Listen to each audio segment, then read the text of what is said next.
compliance with the CMS final rule in home and community-based settings, as articulated in the statewide transition plan. It's fundamentally a good plan that, as we all know, did raise some questions and concerns from the community. Autism New Jersey is appreciative that the department amended their draft plan based upon community input, and I'll give some examples.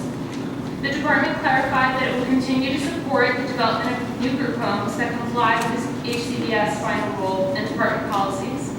The department also incorporated the community's feedback on the following concerns: more flexible requirements for community integration within day programs, site-specific remediation plans for existing residential settings to be determined compliant with the HCBS final rule, and a waiver of policy prohibiting co-location of services when specific clinical reasons are provided and included in the person-centered plan. In our view, there is only one remaining concern: the size and density restrictions on new housing. The community's perspective is clear. Provide us with a codified appeals process through which settings that exceed the quantitative limits can be evaluated. Because there are some settings that exemplify the fundamental principles of the HCBS final rules and its focus on choice, individuals' experiences, and outcome-oriented criteria. The community needs as many options as possible, and numbers alone should not be an obstacle to finding someone a home they so desperately need. Each of us here knows families who need or want something more or different than the settings allowed under the proposed rules. With more than 26,000 individuals with intellectual and developmental disabilities living with a caregiver over the age of 60 in New Jersey alone, now is the time to increase all housing options.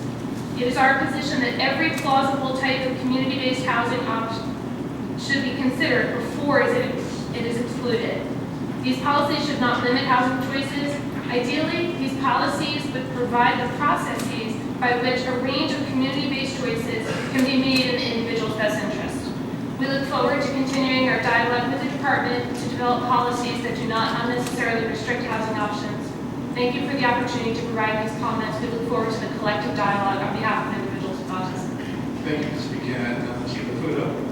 Thank you, Senator Gordon and members of the committee today. I appreciate the opportunity to bring some thoughts to you on these subjects. I've presented some detailed tests. Basically, I would rather use my time to focus on that. One thing I do know is from the Autism New Jersey's perspective, we're fortunate to have you, Senator Gordon, Senator Weinberg, and certainly Senator Sweeney as advocates for us, and we appreciate you bringing these issues forward. So I think one of the most important things to keep in context is that currently our system is going under dramatic changes. We've moved the kids with developmental disabilities to a new department. We have Return Home New Jersey. We've closed 2 developmental centers. We're shifting the way funding is going to be going on. We've made a major change to eligibility regulations. And for family members, individuals with intellectual and developmental disabilities, providers, advocates, to not only keep track of all these changes, but to react to all these changes has been very, very difficult, and it has led to a great deal of anxiety on every single level. So it seems like every day there's a new change, and it's causing a great deal of concern. And a lot of the initiatives that are going on, we agree with philosophically, and we think changes that are going to be are being proposed will ultimately lead to a better system.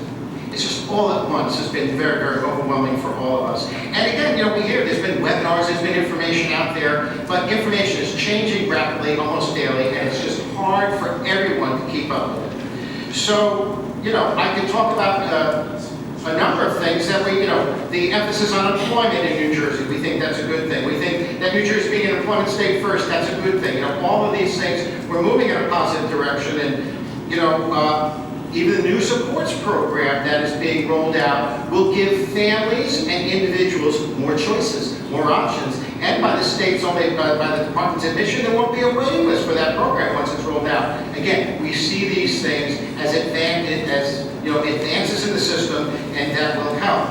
But certainly, there's a lot of trepidation as we move forward.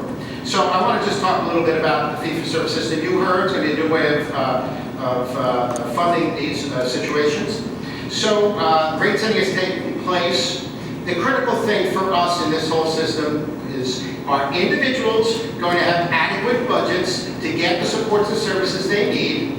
And are the rates sufficient so that there will be a healthy provider group out there for families to choose from? At this particular point, it is difficult to make that assessment. I mean, we have the rates, but we don't necessarily have all the business rules surrounding those rates to know what the impact is going to be on the providers. For instance, let's talk about individuals. They're going to be assessed using the New Jersey Comprehensive Assessment Tool.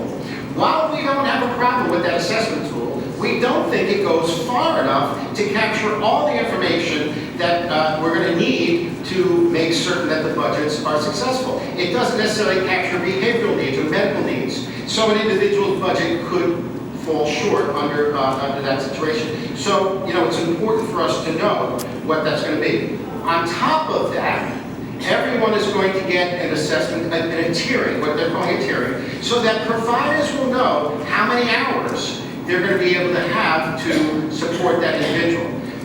So while we have the rates, and we can take a peek at that, providers at this point don't have the tiering information to know how many hours they're going to be able to provide for people. So it's very, very difficult for providers to make business decisions on how to move forward. And that information is absolutely critical. And as we're moving towards this new service delivery system, providers are really wanting for this information to make good business decisions. So we really are struggling to get the information from the department to really align business models and certainly to assure families that their budgets are going to be adequate. In addition to that, we're moving the system from, right now we have case management into support coordination. This is a major change for families. And again, while it may work out that it's going to work out all right, right now it's just nerve-wracking for families as we go through this. We're concerned that families are going to be able to get the supports and services they need. Everything is now going to be on a pre-authorized basis. So if a person has a budget, they're in a day program, maybe they're getting a budget to pay for a person to be in a day program for 3 days. Person, gets sick, doesn't show up for the program.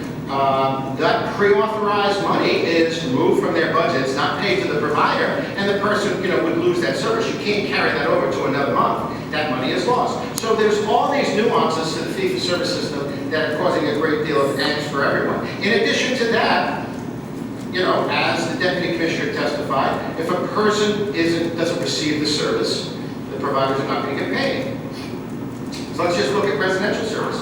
So there's about a 5% vacancy rate built into the rate. So if someone's living in a group home, that would translate to approximately 18 days they can be out of the program where the provider will get compensated in the rate. Well, if a person gets ill and is hospitalized, if a person has to go for rehabilitation, we're saying these are people's homes. If they want to go visit their family or go on vacation with their family, we're really going to be pressed up to limits on how long they can be out of that program. And we certainly think that the department needs to dialogue with all of us on how these things are going to be implemented. It is really going to impact families. Housing, we're hearing a lot about the state transition plan, but I think families in New Jersey are struggling on how they're even going to receive housing into this new system and what's that going to mean. And certainly providers are concerned, room and board is not a reimbursable service under Medicaid. How are providers going to get the money for that room and board, and how is the state going to address that? So we have a number of concerns that are out there. And certainly we know SSI, Supplemental Security Income, is not going to be enough to cover all those costs. Additional training requirements and a number of administrative requirements that we're just struggling with how we're going to be able to implement under this new system.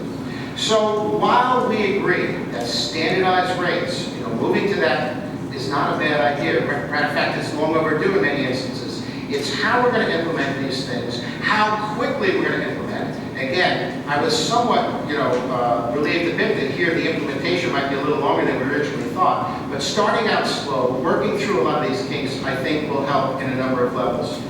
And certainly the bridge funding that they're addressing will certainly help providers also. I address a number of additional points in my testimony, but I do appreciate the opportunity to be up here to talk about these today.